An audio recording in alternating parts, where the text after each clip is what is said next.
اللهم صل على محمد وعلى آل محمد كما صليت على إبراهيم وعلى آل إبراهيم إنك حميد مجيد. اللهم بارك على محمد وعلى آل محمد كما باركت على إبراهيم وعلى آل إبراهيم إنك حميد مجيد. قالوا سبحانك لا علم لنا إلا ما علمتنا إنك أنت العليم الحكيم. معزز محترم সম্মানিত মুসল্লিয়ানে کرام, মহান আল্লাহ রাব্বুল আলামিনের দরবারে অসংখ্য অগণিত শুকর যা আল্লাহ রাব্বুল আলামিন দয়া করে, মায়া করে, মুহাব্বত করে, ভালোবেসে তার ঘরে সবার আগে এসে হাজিরা দেওয়ার তৌফিক আনায়াত করেছেন। এই জন্য হৃদয়ের গহীন থেকে মুহাব্বতের সাথে একবার কালিমাতুশ শুকর আদায় করে নিয়ে সবাই বলি আলহামদুলিল্লাহ। আল্লাহ তাআলা যদি তৌফিক আনায়াত করেন তাহলে আজকে আমরা গুরুত্বপূর্ণ একটা হাদিস সম্পর্কে আলোচনা করব ইনশাআল্লাহ, যাকে বলা হয় উম্মুল আসার, উম্মুস সুন্নাহ, যার প্রসিদ্ধ নাম হলো হাদিসে জিবরিল। যে হাদিসটা সমস্ত সূরার মধ্যে সূরা ফাতিহার যেমন মান, সকল হাদিসের মধ্যে হাদিসে জিবরাইলের মানও সেরকম। এজন্য আল্লাহ রাব্বুল আলামিন যদি তৌফিক আনায়াত করেন তাহলে আজকে আমরা হাদিসে জিবরাইল সম্পর্কে আলোচনা করব। যে হাদিসের মধ্যে রাসূল করিম সাল্লাল্লাহু আলাইহি ওয়াসাল্লামের নবুয়তের 23 বছরের সারাংশ উল্লেখ করা হয়েছে। সুবহানাল্লাহ। রাসূল করিম সাল্লাল্লাহু আলাইহি ওয়াসাল্লামের নবুয়তের 23 বছরের জীবনের শেষ সময়ে যখন দুনিয়া থেকে বিদায় হয়ে যাবেন, তখন শরীয়তে ইসলামী শরীয়তের সার অংশ সাহাবায়ে কেরামের সামনে উপস্থাপন করা হয়েছিল। ওই হাদিসটাকে বলা হয় হাদিসে জিবরিল। এই হাদিসটা বুখারী শরীফের মধ্যেও রয়েছে, মুসলিম শরীফের মধ্যেও রয়েছে, তিরমিজি শরীফের মধ্যেও রয়েছে, আবু দাউদ শরীফের মধ্যেও রয়েছে, ইবনে মাজাহ শরীফের মধ্যেও রয়েছে, মুসনাদ আহমদের মধ্যে যে হাদিসটা উল্লেখ আছে। আমরা মুসলিম শরীফের ইবারত দিয়ে হাদিসটা শুরু করতেছি। হাদিসের রাবি ইয়াহইয়া ইবনে ইয়ামার এবং হুমায়দ ইবনে আব্দুর রহমান আল হিময়ারি। ইয়াহইয়া ইবনে ইয়ামার রাহমাতুল্লাহ আলাইহি বলেন যে বসরার মধ্যে একজন লোক ছিল মা'বাদ আল জুহানি, যে তাকদীরকে অস্বীকার করত। মা'বাদ আল জুহানি সে তাকদীরকে অস্বীকার করত। তখন ইয়াহইয়া ইবনে ইয়ামার এবং হুমায়দ ইবনে আব্দুর রহমান আল হিময়ারি দুজন পরামর্শ করল যে যারা তাকদীরকে অস্বীকার করে এরা তো ইসলাম থেকে বের হয়ে যায়, ইসলামে তাদের কোনো অংশ নাই। এর প্রমাণ যদি আমরা রাসূল করিম সাল্লাল্লাহু আলাইহি ওয়াসাল্লামের কোন সাহাবী থেকে এর প্রমাণ আমরা নিতে পারি, তাহলে এটা প্রমাণ হিসেবে গ্রহণযোগ্য হবে। এজন্য উভয়জন পরামর্শ করে মসজিদে নববীর মধ্যে গেলেন, তারা হজ কিংবা উমরা করতে গেলেন। ঘটনাক্রমে মসজিদে নববীর মধ্যে হযরত আব্দুল্লাহ ইবনে ওমর রাদিয়াল্লাহু তাআলা আনহুর সাথে সাক্ষাৎ হয়ে গেল। হযরত ওমর রাদিয়াল্লাহু তাআলা আনহুর ছেলে আব্দুল্লাহ ইবনে ওমর রাদিয়াল্লাহু তাআলা আনহু, উনিও সাহাবী এবং ফকিহ সাহাবী, ওনার সাথে দেখা হয়ে গেল। তখন ইয়াহইয়া ইবনে ইয়ামার রাহমাতুল্লাহ আলাইহি বলেন, হুমায়দ ইবনে আব্দুর রহমান আল হিময়ারি তিনি আমার দিকে তাকাচ্ছেন যেন এই কথাটা আমি আগে শুরু করি, অর্থাৎ এটা যেন আব্দুল্লাহ ইবনে ওমরকে আমি জিজ্ঞেস করি। তখন ইয়াহইয়া ইবনে ইয়ামার রাহমাতুল্লাহ আলাইহি তিনি আব্দুল্লাহ ইবনে ওমর রাদিয়াল্লাহু তাআলা আনহুকে বললেন যে আমাদের শহরে এমন একজন মানুষ আছে যে কোরআন তেলাওয়াত করে এবং মানুষকে বিভিন্নভাবে নসিহত করে, আরো অনেক কথা তার ব্যাপারে উল্লেখ করার পরে বললেন সে তাকদীরকে অস্বীকার করে।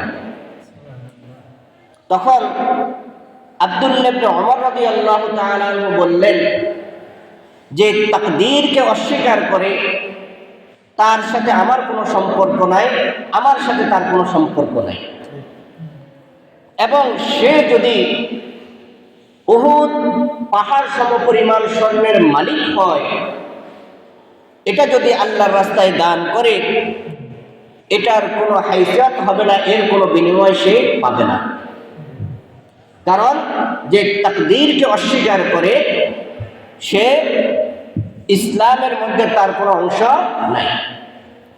এরপরে আব্দুল্লাহ ইবনে ওমর রাদিয়াল্লাহু তাআলা আনহু বলেন, قال حدثني أبي عمر بن الخطاب رضي الله تعالى عنه قال بينما نحن عند رسول الله صلى الله عليه وسلم ذات يوم إذ طلع علينا رجل شديد بياض الثياب شديد سواد الشعر لا يرى عليه أثر السفر لا يعرفه منا أحد।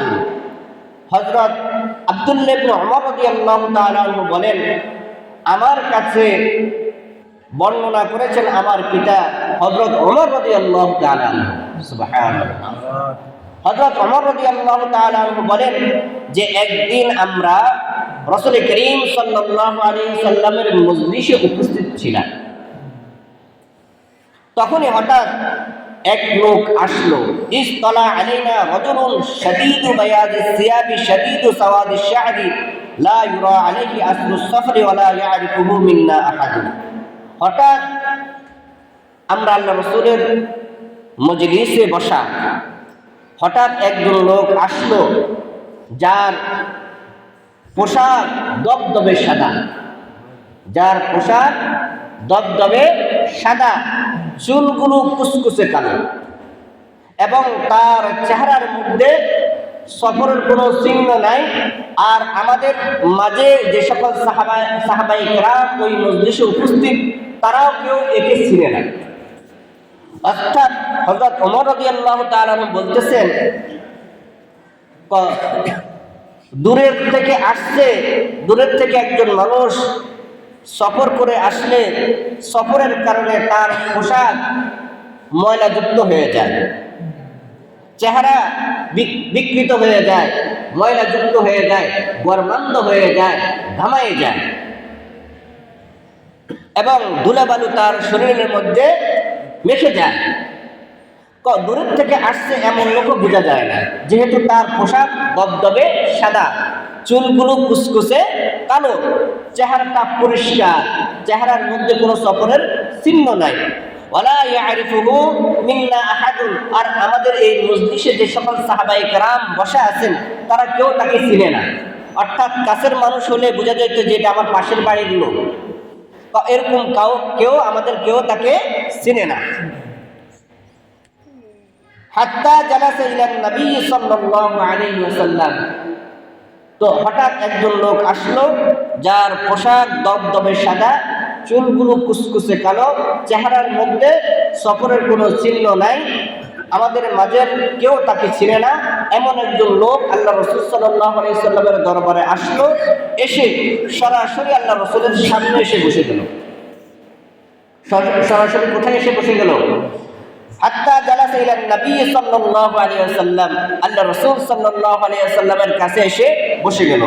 ফাসনাদা রুকবাতাইহি ইলা রুকবাতাইহি ওয়া রাফা কাফাইহি আলা ফাখিদাইহি। আশ্চর্যজনক, ওই লোকটা এসে সরাসরি আল্লাহ রাসূল সাল্লাল্লাহু আলাইহি ওয়াসাল্লামের সামনে এসে হাঁটু গেড়ে বসে গেলেন এবং আল্লাহ রাসূলের হাঁটুর সাথে তার হাঁটু বিছিয়ে দিল, মিলাই দিল এবং তার হাত হাঁটুর মধ্যে রাখলো। এখানে দুটা বর্ণনা, একটা বর্ণনার মধ্যে আছে তার দুই হাত তার দুই রানের উপর রাখলো, অন্য বর্ণনায় আছে যে তার দুই হাত আল্লাহ রাসূল সাল্লাল্লাহু আলাইহি ওয়াসাল্লামের রানের উপর রাখলো। সাহাবায়ে কেরাম আশ্চর্য হয়ে গেলেন যে আগন্তুক অপরিচিত একজন লোক আসলো, আল্লাহ রাসূল সাল্লাল্লাহু আলাইহি ওয়াসাল্লামের সামনে বসে গেল, তার হাঁটুর সাথে হাঁটু মিলাই বসলো এবং তার দুই হাত আল্লাহ রাসূলের রানের উপর রাখলো অথবা তার রানের উপর রাখলো। وقال يا محمد أخبرني عن الإسلام, এসে বললেন, হে মুহাম্মদ, আমাকে ইসলাম সম্পর্কে খবর দিন, ইসলাম কাকে বলে? আল্লাহ রাসূলকে জিজ্ঞেস করলেন কি, ফাখবিরনি আনিল ইসলাম, ইসলাম কাকে বলে এ সম্পর্কে আমাকে খবর দিন। فقال رسول الله صلى الله عليه وسلم الإسلام أن تشهد أن لا إله إلا الله وأن محمدا رسول الله وتقيم الصلاة وتؤتي الزكاة وتصوم رمضان وتحج البيت إن استطعت إليه سبيلا। তখন আল্লাহ রাসূল বললেন, ইসলাম হলো যে তুমি এই কথার সাক্ষ্য দিবে যে আল্লাহ তাআলা ছাড়া আর কোনো ইলাহ নাই এবং হযরত মুহাম্মদ মুস্তাফা সাল্লাল্লাহু আলাইহি ওয়াসাল্লাম আল্লাহ তাআলার রাসূল, এবং নামাজ কায়েম করবে, যাকাত প্রদান করবে, পবিত্র মাহে রমজানের রোজা রাখবে এবং তুমি যদি স্বাবলম্বী হও তাহলে তুমি বাইতুল্লাহর হজ করবে। ক্বালা সাদাক্তা, এখন ওই লোকটা বলল, আপনি সত্য বলেছেন। ফাআজিবনা লাহু ইয়াসআলুহু ওয়া ইউসাদ্দিকুহু, আমাদের কাছে আশ্চর্য মনে হলো যে লোকটা এমন ভাবে প্রশ্ন করছে মনে হয় যেন কিছুই জানে না, কিন্তু আল্লাহ রাসূল যখন উত্তর দিলেন তখন সে বলতেছে আপনি সত্য বলেছেন। সে এটাকে তাসদীক করলো, সত্যায়ন করলো। আমরা আশ্চর্য হয়ে গেলাম যে লোকটা যখন প্রশ্ন করলো মনে হয় যেন কিছুই জানে না, আর আল্লাহ রাসূল যখন উত্তর দিলেন মনে হয় যেন সে সব জানে। ওই লোকটা আবার জিজ্ঞেস করলেন, ফাখবিরনি আনিল ঈমান, হে আল্লাহ রাসূল, ঈমান কাকে বলে এই সম্পর্কে আমাকে সংবাদ দিন, এর উত্তর দিন। তখন আল্লাহ রাসূল সাল্লাল্লাহু আলাইহি ওয়াসাল্লাম বলেন, ক্বালা আন তু'মিনা বিল্লাহ ওয়া মালাইকাতিহি ওয়া কুতুবিহি ওয়া রুসুলিহি ওয়াল ইয়াউমিল আখির ওয়া তু'মিনা বিল কদরি খাইরিহি ওয়া শাররিহি, ক্বালা সাদাক্তা। আল্লাহ রাসূল সাল্লাল্লাহু আলাইহি ওয়াসাল্লাম বলেন, ঈমান বলা হয় যে তুমি এক আল্লাহকে বিশ্বাস করবে, আল্লাহ তাআলার উপর ঈমান আনবে, ফেরেশতাদের উপর ঈমান আনবে, তার কিতাবসমূহের উপর ঈমান আনবে, তার রাসূলদের উপর ঈমান আনবে এবং পরকালের উপর ঈমান আনবে, এবং তুমি তাকদীরের উপর ঈমান আনবে, যে তাকদীরের ভালো মন্দের উপর ঈমান আনবে। এরপর ওই লোকটা আবার বলল, সাদাক্তা, আপনি সত্য বলেছেন। সাহাবায়ে কেরাম আশ্চর্য হয়ে গেল যে লোকটা কথাবার্তা শুনে মনে হতেছে লোকটা কিছুই জানে না, যখন আল্লাহ রাসূল উত্তর দিতেছেন মনে হয় যেন সে সব জানে। এরপরে ওই লোকটা আবার প্রশ্ন করলেন, ফাখবিরনি আনিল ইহসান, যে আমাকে ইহসান সম্পর্কে উত্তর দিন, ইহসান কাকে বলে, ইহসান সম্পর্কে আমাকে ধারণা দিন, ইহসান কাকে বলে। قال أن تعبد الله كأنك تراه فإن لم تكن تراه فإنه يراك। তখন আল্লাহ রাসূল বলেন, তুমি এমন ভাবে ইবাদত করো মনে হয় যেন তুমি আল্লাহকে দেখতেছো, তুমি এমন ভাবে ইবাদত করো মনে হয় যেন তুমি আল্লাহকে দেখতেছো, বা এই অবস্থা যদি তোমার না হয় তাহলে এমন ভাবে ইবাদত করো যে আল্লাহ তাআলা তোমাকে দেখতেছে। এখন ওই লোকটা আবার প্রশ্ন করলেন, ফাখবিরনি আনিস সাআহ, কিয়ামত কখন হবে, এই কিয়ামত সম্পর্কে আমাকে সংবাদ দিন, খবর দিন। ক্বালা মাল মাসউলু আনহা বিআ'লামা মিনাস সাইল, আল্লাহ রাসূল বলেন, প্রশ্নকারীর চেয়ে উত্তরদাতা ভালো জানে না, প্রশ্নকারীর চেয়ে উত্তরদাতা ভালো জানে না, মানে এই সম্পর্কে আমার জানা নাই। তখন ওই লোকটা বললেন, ফাখবিরনি আন আমারাতিহা, তাহলে কিয়ামতের কিছু আলামত সম্পর্কে আমাকে বলো। এর দ্বারা বোঝা যায় কিয়ামত কখন হবে এটা আল্লাহ তাআলা ছাড়া আর পৃথিবীর কেউই জানে না। তো কিয়ামত কখন হবে এটা সম্পর্কে যেহেতু আপনি বলতে পারলেন না, তো কিয়ামতের কিছু নিদর্শন সম্পর্কে আমাকে বলুন। তখন আল্লাহ রাসূল সাল্লাল্লাহু আলাইহি ওয়াসাল্লাম বলেন, আন তালিদাল আমাতু রাব্বাতাহা ওয়া আন তারাল হুফাতাল উরাতাল আলাতা রিআ আশ-শাই ইয়াতাতাওয়ালুনা ফিল বুনিয়ান। যখন তুমি দেখবে যে বাদী তার প্রভুকে জন্ম দিচ্ছে, বাদী তার দাসী তার প্রভুকে জন্ম দিচ্ছে, এবং তুমি দেখবে যারা নগ্ন পায়, যারা নগ্ন পায়ে চলাফেরা করে এবং যারা বিবস্ত্র দেহে চলাফেরা করত, যারা নগ্ন পায়ে চলাফেরা করত, যারা বিবস্ত্র দেহে চলাফেরা করত, যারা অন্যের মুখাপেক্ষী হয়ে দরিদ্র এমন দরিদ্র যে অন্যের মুখাপেক্ষী ছাড়া সে চলতে পারে না, এবং যারা বকরি চালাইত, যারা কি বকরি চালাইত, এরা একে অন্যের সাথে কে কার চেয়ে উঁচু বিল্ডিং করতে পারে এর প্রতিযোগিতা দিবে। আল্লাহ রাসূল কি বললেন যে কিয়ামতের আলামত সম্পর্কে আমি তোমাকে সংবাদ দিচ্ছি যে কিয়ামতের আলামত হলো আন তালিদাল আমাতু রাব্বাতাহা, যে বাঁধি দাসী তার প্রভুকে জন্ম দিবে, ওয়া আন তারাল হুফাতাল উরাতাল আলাতা রিআ আশ-শা, এবং তুমি দেখবে যারা নগ্ন পা চলাফেরা করত, যারা বিবস্ত্র দেহ চলাফেরা করত, যারা অন্যের মুখাপেক্ষী হয়ে চলাফেরা করত, এবং যে সকল মানুষগুলো বকরি চড়াইত অর্থাৎ রাখাল, ইয়াতাতাওয়ালুনা ফিল বুনিয়ান, তারা কে কার চেয়ে উঁচু বিল্ডিং করতে পারে এর প্রতিযোগিতার মধ্যে নেমে যাবে। তখন মনে করবে যে কিয়ামত একদম নিকটে চলে আসছে। তখন হযরত ওমর রাদিয়াল্লাহু তাআলা আনহু বলেন, সুম্মা ইনতালাকা, ওই লোকটা এখান থেকে চলে গেলেন, এই সকল প্রশ্ন করলেন, করার পরে এখান থেকে চলে গেলেন। ফালা বিস্তু মালিয়া, আমি কিছুক্ষণ আল্লাহ রাসূল সাল্লাল্লাহু আলাইহি ওয়াসাল্লামের মজলিসে বসা ছিলাম। ক্বালা লি ইয়া ওমর, তখন আল্লাহ রাসূল আমাকে বললেন, হে ওমর, আতাদরি মানিস সাইল, তুমি কি জানো এই প্রশ্নকারী কে? কুলতু আল্লাহু ওয়া রাসূলুহু আ'লাম, হযরত ওমর রাদিয়াল্লাহু তাআলা বলেন, আল্লাহ এবং তার রাসূলই ভালো জানেন, আমি এই ব্যাপারে আমি কিছুই জানি না। কারণ আমার তো মনে হলো একটা আগন্তুক লোক, দূরের থেকে যে আসছে এটাও বোঝা যায় না, আবার কাছের কেউ এটাও বোঝা যায় না, কারণ তার পোশাকটা ছিল দবদবে সাদা এবং শরীরের পশমগুলো ছিল কুচকুচে কালো, শরীরের মধ্যে সফরের কোনো নিদর্শন ছিল না। এই জন্য আমার কাছে দূরের মানুষও মনে হলো না, আবার কাছের কেউ মনে হলো না। অতএব এই লোকটাকে এই সম্পর্কে আমি জানি না, আল্লাহ এবং তার রাসূলই ভালো জানেন।